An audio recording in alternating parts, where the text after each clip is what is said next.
Hello Mark, I'm Jessie Wu from sophomore class. My student number is 53. The title of the speech is What It's Like to Be a Parent in a War Zone by Aala El-Khani. Worldwide, over 1.5 billion people experience armed conflict. In response, people are forced to flee their country, leaving over 15 million refugees. Children without adults are the most innocent and vulnerable victims, but not just from the obvious physical dangers, but from the often unspoken effect that wars have on their families. The experiences of war leave children at a real high risk for the development of emotional and behavioral problems. Children, as we can only imagine, will feel worried, threatened, and at risk. But there is good news. The quality of care that children receive in their families can have a more significant effect on their well-being than from the actual experiences of war that they have been exposed to. So actually, children can be protected by warm, secure parenting during and after conflict. In 2011, I was a first-year PhD student in the University of Manchester School of Psychological Sciences. Like many of you here, I watched the crisis in Syria unfold in front of me on the TV. My family is originally from Syria, and very early on, I lost several family members in really horrifying ways. I will sit and I will gather with my family and watch the TV. We've all seen those things. Bombs destroying buildings, chaos, destruction, and people screaming and running. It was always the people screaming and running that really got me the most, especially those terrified-looking children.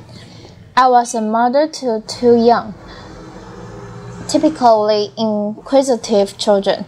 They were 5 and 6 then, at an age where they typically asked lots and lots of questions and expected real, convincing answers. So I began to wonder what it might be like to parent my children in a war zone and a refugee camp.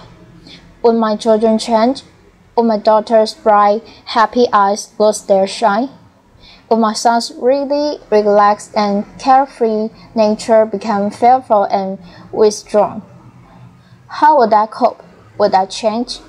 As psychologists and parent trainers, we know that arming parents with skills in caring for their children can have a huge effect on their well-being, and we call this parent training. The questions I had was, could parent training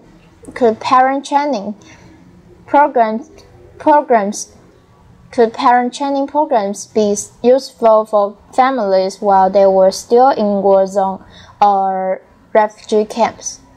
Could we reach them with advice or training that would help them through these struggles?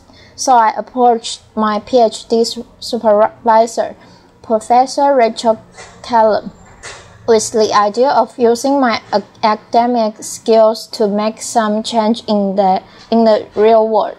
I wasn't quite sure what exactly I wanted to do. She listened carefully and passionately, and then to my joy she said, if that's what you want to do, and it means so much to you, then let's do it. Let's find ways to see if parent programs can be useful for families in this context. So for the past 5 years, myself and my colleagues, Professor Callum and Dr. King Catchart,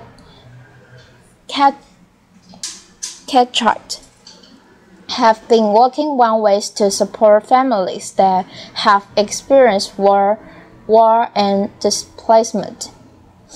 Now, to know how to help families that have been through conflict support their children. The first step must obviously be to ask them what they're struggling with, right?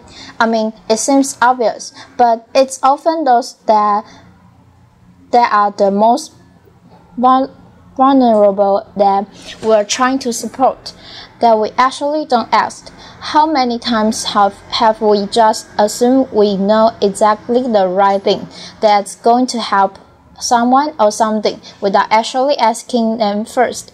So I traveled to refugee camps in Syria and in Turkey, and I sat with families and I listened. I listened to their parenting challenges. I listened to their parenting struggles, and I listened to their call for help. And sometimes that was just paused, as all I could do was hold hands with them and just join them in silent crying and prayer. They told me about their struggles. They told me about the rough, harsh refugee camp conditions that made it hard to focus on anything but practical chores like collecting clean water.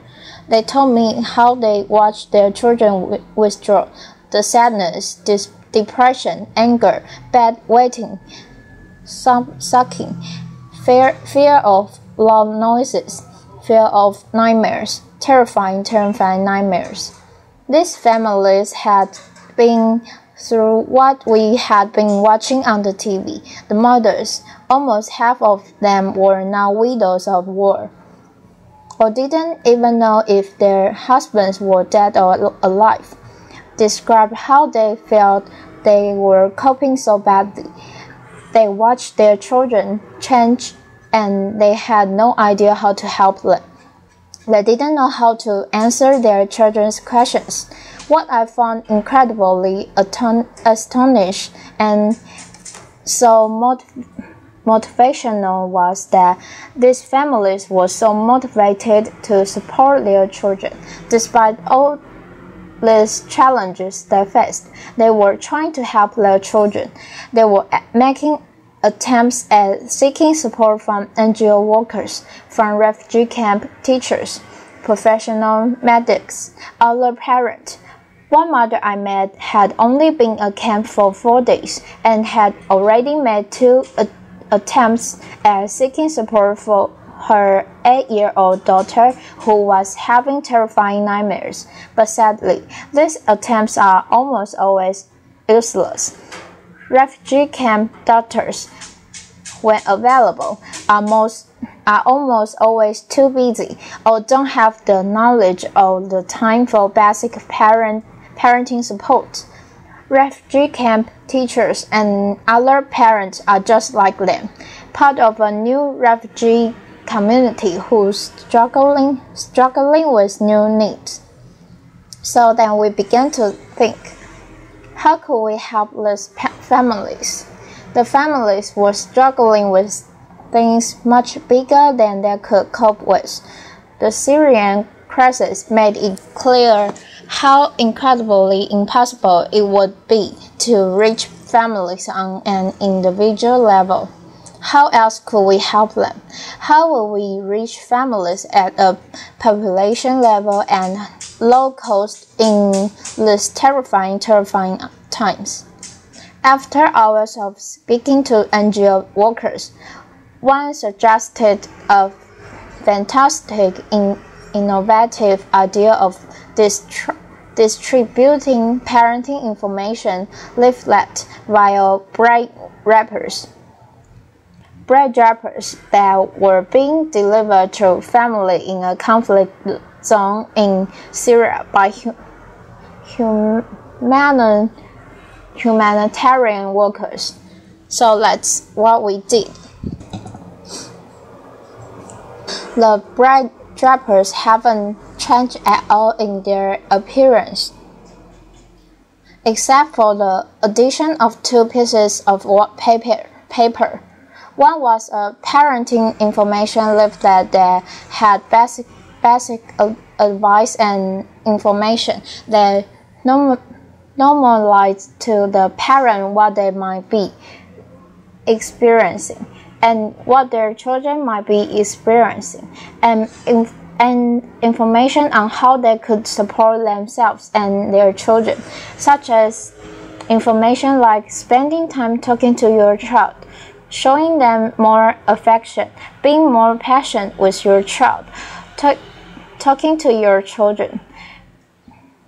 The other piece of paper was a feedback questionnaire, and of course, there was a pen. So is this simply leaflet distribution, or is this actually a possible means of delivering psychological first aid that provides warm, secure, loving parenting?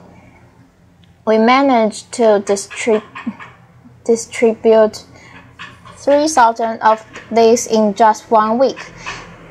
What was incredible was we had a 60% response rate. 60% of the 3,000 families responded. I don't know how many researchers we have here today, but that kind of response rate is fantastic. To have that in Manchester would be a huge achievement. That alone in a conflict zone in Syria, really highlighting how important these kinds of messages were to families. I remember how excited and eager we were for the return of the questionnaires. The families had left hundreds of messages, most incredibly positive and encouraging. But my favorite has got to be, "Thank you for not forgetting about us and our children." This really illustrates the potential means of the delivery of psychological first aid to families, and the return of feedback too. Just imagine replicating this using other means such as baby milk distribution or female hygiene kits, or even food basket. But let's bring this closer to home, because the refugee crisis is one that is having an effect on every single one of us. We're bombarded with images daily of statistics and of photos. And that's not surprising, because by last month, over 1 million refugees had reached Europe. 1 million refugees are joining our communities. They are becoming our neighbors. Their children are attending our children's schools. So we've adapted the leaflet to meet the needs of European refugees, and we have them online, open access in areas with a really high refugee influx. For example, the Swedish healthcare uploaded it onto their website, and within the first 45 minutes, it was downloaded 343 times, really highlighting how important it is for volunteers, practitioners, and other parents to have open access psychological first aid messages. In 2013, I was sitting on the cold, hard floor of a refugee camp tent with mothers sitting around me as I was conducting a focus group. Across from me stood an elderly lady with what seemed to be a 13-year-old girl lying beside her, with her head on the elderly lady's knees. The girl stayed quiet throughout the focus group, not talking at all, with her knees curled up against her chest. Toward the end of the focus group, and as I was thanking the mothers for their time, the elderly lady looked at me while pointing at the young girl and said to me, "Can you help us with?" Not quite sure what she expected me to do, I looked at the young girl and smiled, and Arabic, I said. Salaam alaikum, she is Meg. What's your name? She looked at me really confused and unengaged, but then said, Halu. Halu is the pet name for the Arabic female name, Hala, and it's only really used to refer to really young girls. At the point, I realized that actually Hala was probably much older than 13. It turns out Hala was a 25-year-old mother to 3 young children.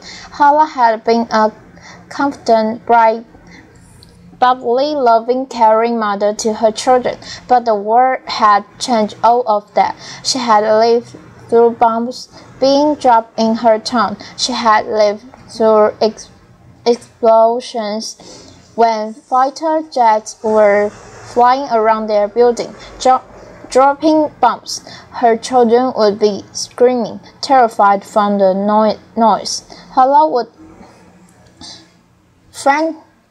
frantically grab pillows and cover her children's ears to block out the noise, all the while screaming herself.